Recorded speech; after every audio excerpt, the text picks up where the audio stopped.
guys, we are back. It has been a while since my last video, as you can tell by my beard. It's a bit out of control at the moment. That's neither here nor there. We're back, we're working on the Foxbody, and I got an update for you guys on the 5-lug setup. That's right, we're getting back to the 5-lug stuff. But we're not using those Ranger axles like I previously showed you in the video a while back. What we are doing, check this out. It's an IRS setup out of a 99 Cobra. I picked this up for pretty cheap. I got a pretty good deal on it considering the previous owner has already upgraded the subframe bushings and the front differential bushings to urethane, and I've already verified this by rotating and counting. It does have a 410 gear set in it, so yeah, we no longer need the Ranger axles anymore because this has already got the 5-lug on it. We're still gonna have to remedy the front with rotors from a different vehicle, which I'll cover that when we get to it, but for now we're just gonna go ahead and hopefully slap this rear end up under there. Now the biggest thing you have to reconcile with this project is this bracket here for the upper or the rear of the subframe. It goes on like that. Now there are a couple different options here. As you can see, those two quad shock bolts right there essentially line up with the two bolt holes in the back of the bracket here. What I'm gonna do is gonna be the easiest way for my situation is you take this, and as you can see it lines up with that hole there. You run a bolt through, and then gonna have my uncle or somebody weld it up onto the frame rail the rest of the way.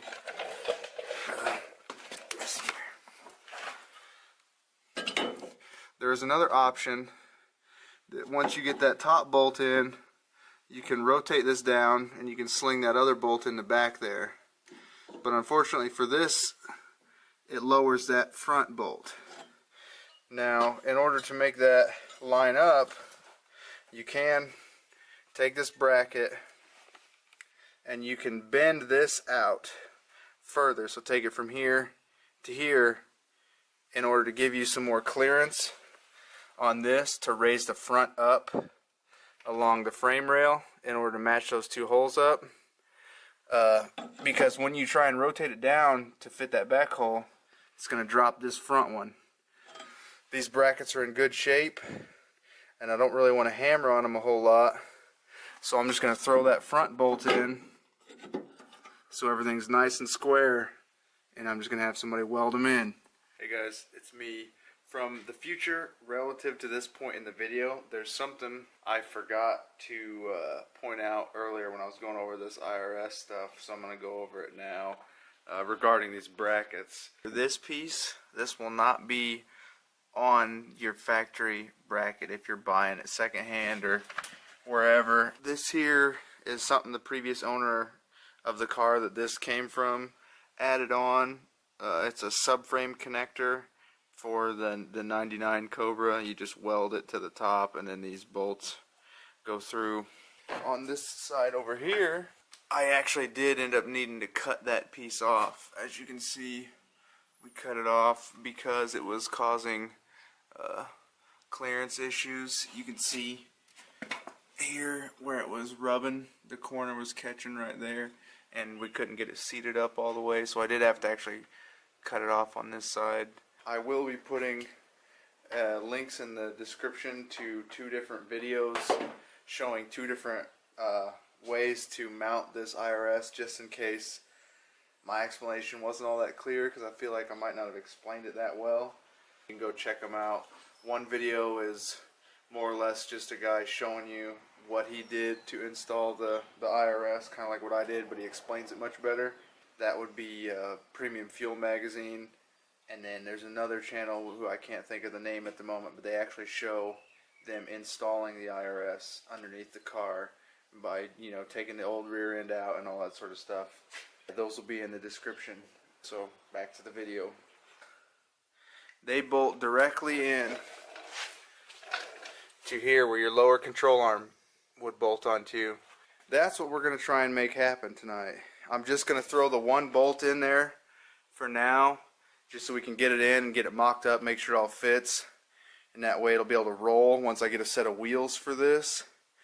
We had a set of Lincoln wheels, but the bolt pattern on it is just a little too small. I believe it's 5 by 4 1/4, where these are 5 by 4 1/2. So once I get a set of wheels for it to roll, we'll put the wheels on, and it'll be held in that top bracket by one bolt, just well enough for us to roll it onto a trailer and take it and have it welded in.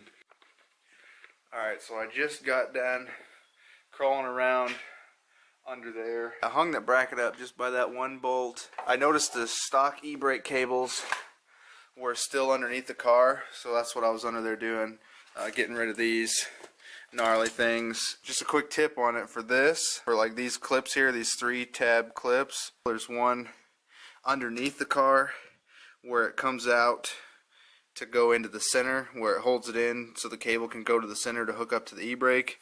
And there's another one that goes in the drum that's the exact same deal as this.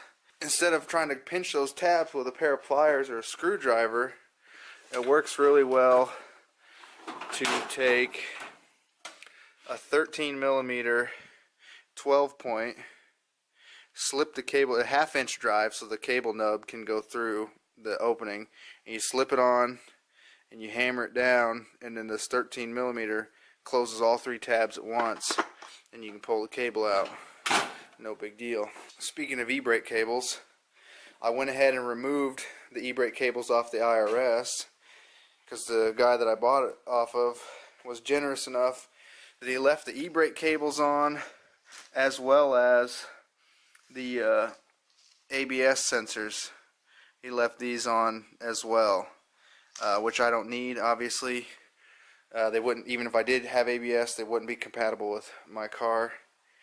Along with that, he also gave me the stock springs and the stock shocks for it. These here are just 2 junkers that were in this chassis when I bought it. So I just threw them back in this box. And he gave me the lower shock bolts, all the hardware, gave me the brake cables and all that.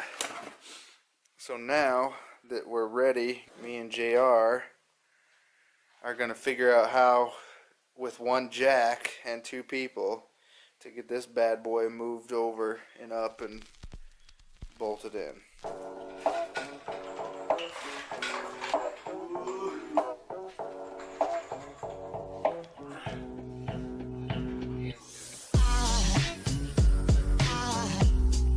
Aside from my soul,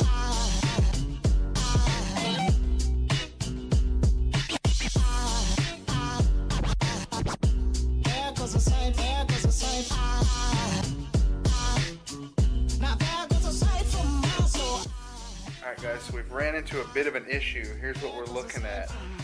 The hardware from the control arm bolts from the Foxbody, as you can see, you know, just your standard bolt.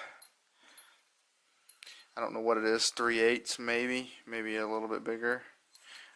But this is the bolt that come out of the IRS. It is a much bigger bolt than this is. And so, after all that fighting to get those lined up and in there, that bushing, you can't hardly see because the lighting's terrible. This bolt will not go through the hole in the frame rail. This one will, and we got it all lined up, but I don't want to run this smaller bolt in that bushing sleeve and have it slop and be able to move around and stuff. So luckily, from an earlier project on this car, when I had to drill that intake and tap it for a air temp sensor, I have this drill bit, and this is an oddball size. Since it was for a tap, it is a 37/64, but it is the closest thing that we have to this available to us. It's just a little bit bigger than that bolt, And we're going to drop that rear end out, or not drop it all the way out, but just drop it down enough that I can get in there with a drill. Now I'm going to get to it and I'm going to drill this out so we can use the right hardware. So Jeremiah left before we actually got this all the way up under there. I'm out of breath because I've been fighting with it by myself and I am super dirty. Let me show you what I got going on. I managed to, by myself, get the bottom mounts in, but I got them almost all the way lined up, except for it's just barely, the bolt just will not come through, just barely off, and it's the exact same situation on the other side. So now I'm getting ready to jack all this up and put the final 2 bolts in, and then it'll be hung officially. Update, guys, when I was jacking this up, it would only get so far and then it would start raising the whole car up. This here, make sure you remove this. That bolts up on top and sits like this.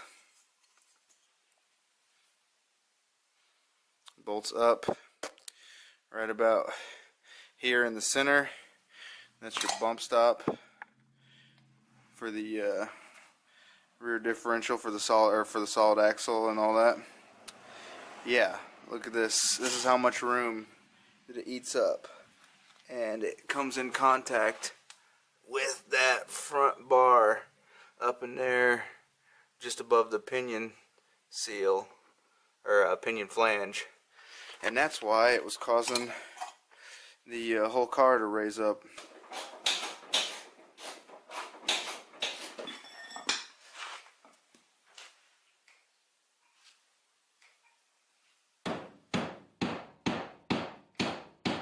It is 4 hours later, but we're done.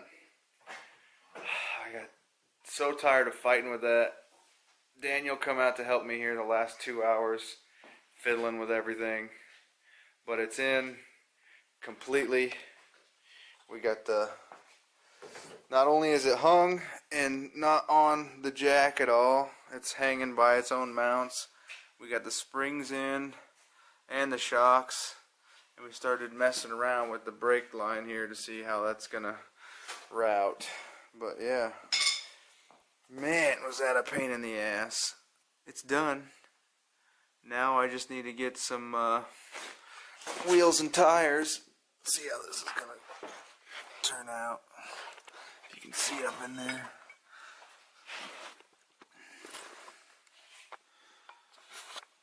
Yep, it's got the front brace from the 0304.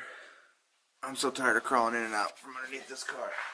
I'm not really sure if this is going to be the end of the video or not. I may put some more from another day and make a longer video. I'm not sure what all I have recorded or how it's going to end up being edited. But if this is the end, guys, thanks for sticking around watching. We'll catch you in the next one.